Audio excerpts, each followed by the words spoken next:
Election আসতে আছে, এই ইলেকশনে কোনো মার্কা দেখে কি আমরা ভোট দেব? না, কোনো মার্কা দেখে ভোট দেব? আমরা দেশপ্রেমিক যে বাংলাদেশপন্থী রাজনীতি করবে আমরা তাকেই ভোট দেব। আমরা বাংলাদেশপন্থী রাজনীতিবিদ চাই এখানে। আমার বাংলাদেশের স্বাধীন সার্বভৌমত্ব রক্ষা করতে চাই।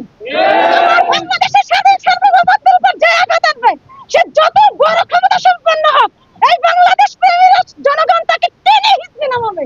আপনারা পারবেন না? পারবেন না আপনারা এই কাজটা? আপনারা কি ক্ষমতাকে ভয় পান? ভারতকে ভয় পান? আগ্রাসনকে ভয় পান? আমরা বাংলাদেশের মাটিতে আর কোনো দাদাগিরি সহ্য করব?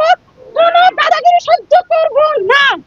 এই বেগম জিয়াকে দিনের পরে দিন খেলে প্রয়োজন দিয়ে এই ভারতের প্রেসক্রিপশনে বাংলাদেশ আজকে ভারতের যত রাজাকার আছে ওরা মিলে মিলে বেগম জিয়াকে হত্যাযজ্ঞ করছে, হত্যা করছে।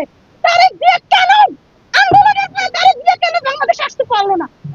যেই তারেক জিয়াকে একটা 111 ঘটাইয়া ফ্যাসিস্টরা ভারতকে 111 ঘটাইয়া তারেক জিয়াকে দেশ থেকে বিতাড়িত করছে, আন্দোলনের সাথে সাথে তারেক জিয়া বাংলাদেশে আসার কথা না? আসতে পারলো না কেন? কারা আসতে বাধা দিতে? সরকারের পক্ষ থেকে বারবার বলছে আমাদের কোনো সমস্যা নাই, আমরা সকল রকমের প্রোটেক্ট দেবো, তারপরও তারেক জিয়া কেন আসলো না? তার মানে এই ভারতের সাথে যেগুলো বাংলাদেশের মুখোশধারী রাজনীতিবিদ যারা টাকার পাহাড় গড়ছে রাজনীতিকে কেন্দ্র করে টাকার পাহাড় গড়ছে, ওদের কারণে আসতে পারে না।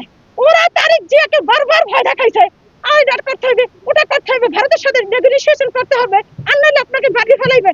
আজকে আমি তারেক জিয়াকে আজকে আপনাদের মাধ্যমে তারেক রহমান সাহেবকে জানাতে চাই, আমার উসমানের মাথায় গুলি না, বাংলাদেশের মাথায় গুলি, স্বাধীনতা সার্বভৌমত্বের মাথায় গুলি, আমার উসমানের মাথায় গুলি না।